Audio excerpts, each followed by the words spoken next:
Shalom. Call halal Yahweh Bashem Abishai Bashem Rakakwadash. Double honors unto the apostles and the elders. Salutations to all my fellow laborers doing this work in truth and sincerity, risking their lives and their freedom to do so now more so than ever. To the scattered elect that are scattered around the four corners of the earth, that be like unto the speckled bird, the Israelite foreigners. And to the Akwath that are listening and learning, to you I say Shalom. This is your brother Malcolm from the branch of the Great Millstone here in Chicago, coming at you with another lesson in truth. And I think that the name of this video will be Critical Race Events Desired to be Left Hidden. I'm going to start in the book of the curses that befell the Israelites. And as you listen to them, it will be plain to see that these curses only fell upon one group of humanity, and that would be your Negro, Latino, and Native American. There will be those who will foolishly say that the Latinos and the Natives never went into slavery, but that will be extremely false. They were often on the same ships as the so-called Negroes, or the same ships that the Negroes got off of. The Latinos, the Natives were put onto them and shipped into slavery. Seville, Spain became the reverse slave trade of the world. And secondly, the slave trade started with them. When Cristobal Colon, aka Christopher Columbus, landed, he came with 5 Hebrew interpreters, Moors, Morenos, those secret Jews. Those are Sephardic Jews who were so-called Negroes. Race traders is what they were. They came over here and helped enslave and translated because Cristobal Colon knew that he would encounter Hebrew-speaking people. The curses. Deuteronomy 28:16. Cursed shall thou be in the city, and cursed shall thou be in the field. Verse 25. Yahweh shall cause thee to be smitten before thy enemies. Thou shalt go out one way against them, and flee 7 ways before them, and shall be removed into all kingdoms of the earth. 29. Thou shalt grope at noonday as the blind gropeth in darkness, and thou shalt not prosper in thy ways, and thou shalt be only oppressed and spoiled evermore, and no man shall save thee. Hence the reason why Garvey, King, X, Pac,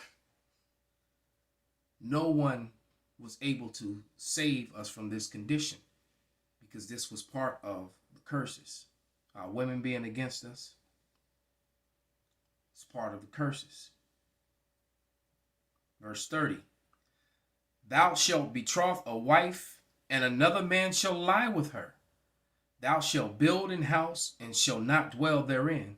And thou shalt plant a vineyard, and shalt not gather grapes thereof. All that happened during slavery and after. These Edomites laid with our women. That's why so many tares among us. Something that the BOIs don't like to talk about. All those babies that were born to Negro women that were fathered by Edomite men. But those babies still look Negro. That's another lesson in itself. Verse 32. Thy sons and daughters shall be given unto another people, and thine eyes shall look and fail with longing for them all the day long, and there shall be no might in thy hand. They traded, sold our children, ripped our families apart. Now they do it with the contractual law through feminism, Title 4D, Section 22, which is erroneously or fraudulently called child support. Verse 64, 65.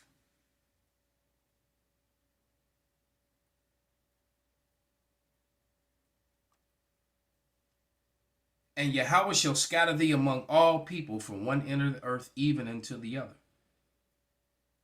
There thou shalt serve other gods, which neither thou nor thy fathers have known, even wood and stone. And among these nations shalt thou find no ease, neither shall the sole of thy foot have rest, but Yahweh shall give thee there a trembling heart and failing of eyes and sorrow of mind.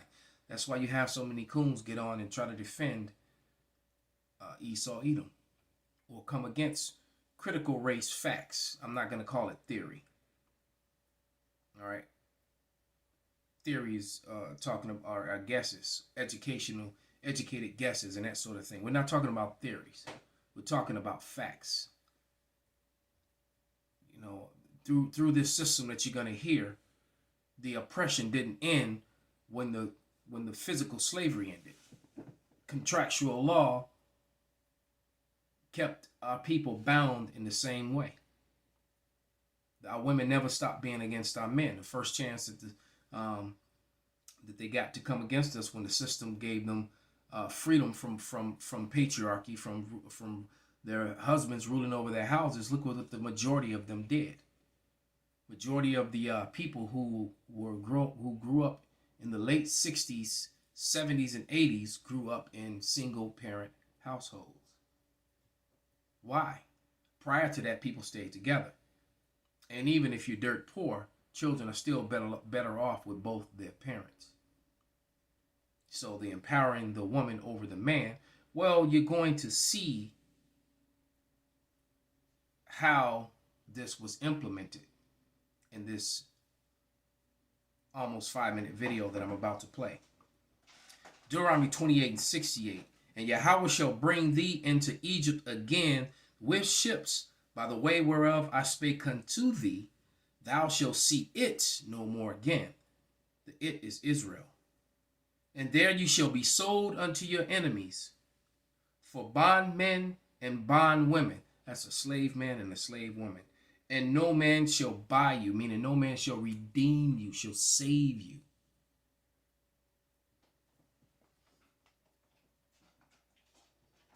Cardinal principles for making a Negro.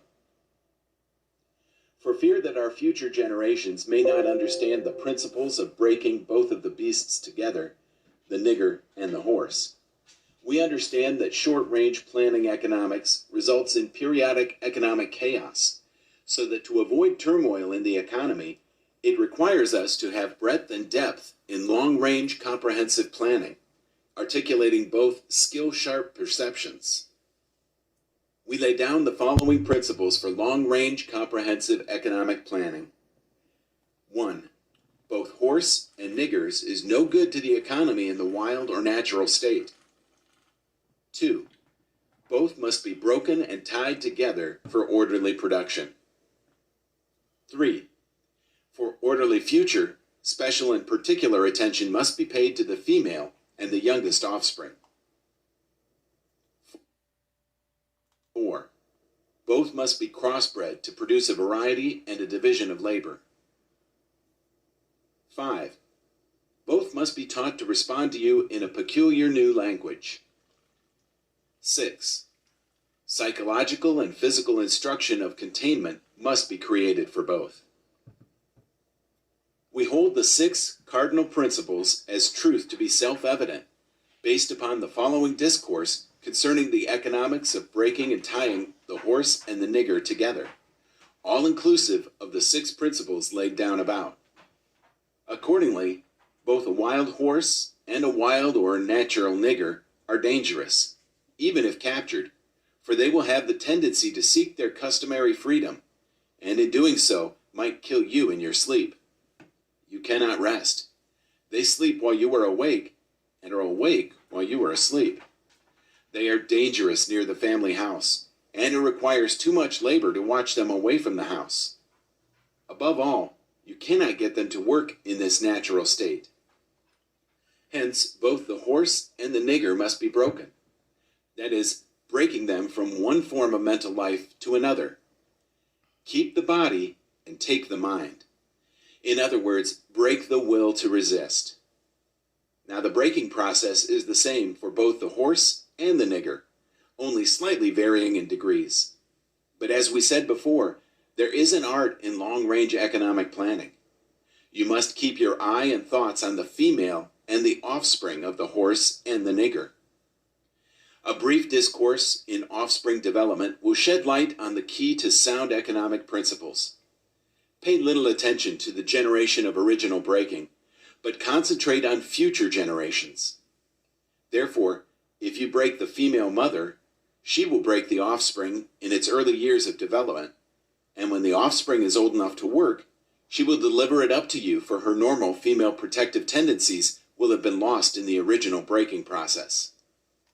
For example, take the case of the wild stud horse, a female horse, and an already infant horse, and compare the breaking process with two captured nigger males in their natural state, a pregnant nigger woman and her infant offspring. Take the stud horse, break him for limited containment.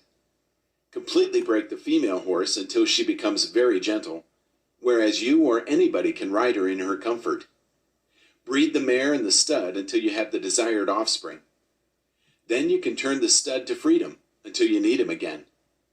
Train the female horse where she will eat out of your hand, and she will in turn train the infant horse to eat out of your hand also.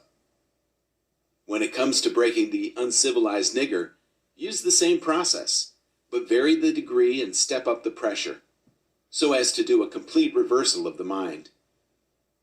Take the meanest and most reckless nigger, strip him of his clothes in front of the remaining male niggers, the female and the nigger infant. Tar and feather him. Tie each leg to a different horse faced in an opposite direction, set him on fire, and beat both horses to pull him apart in front of the remaining nigger. The next step is to take a bullwhip and beat the remaining nigger male to the point of death in front of the female and the infant. Don't kill him, but put the fear of God in him, for he can be useful for future breeding.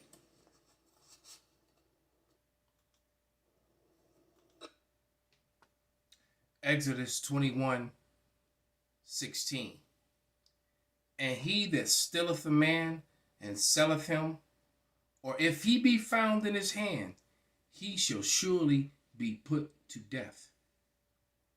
Are we not still in America and in the islands, in the European cities, and the places far off where they sold us? Are we not still in their hands? And they claim to be Christians.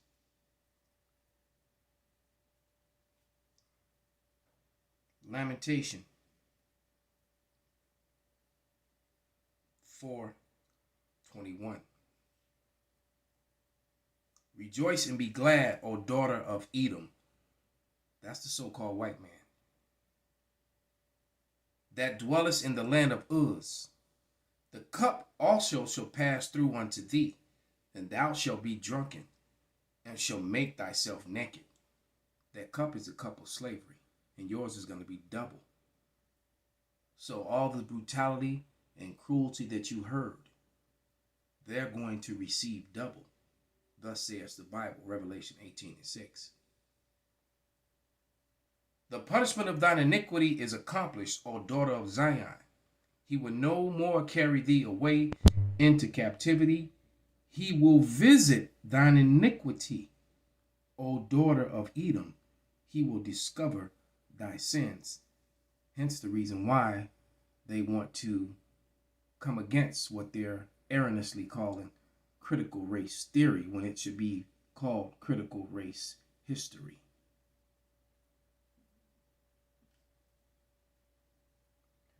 Revelation 13:9. And it reads, if any man have an ear, let him hear. He that leadeth into captivity shall go into captivity. He that killeth with the sword must be killed with the sword. Here is the patience and the faith of the saints. So the saints, Negroes, Latinos, Native Americans, and the scattered Israelite foreigners are patiently waiting to put brutal slavery upon those that did it to them.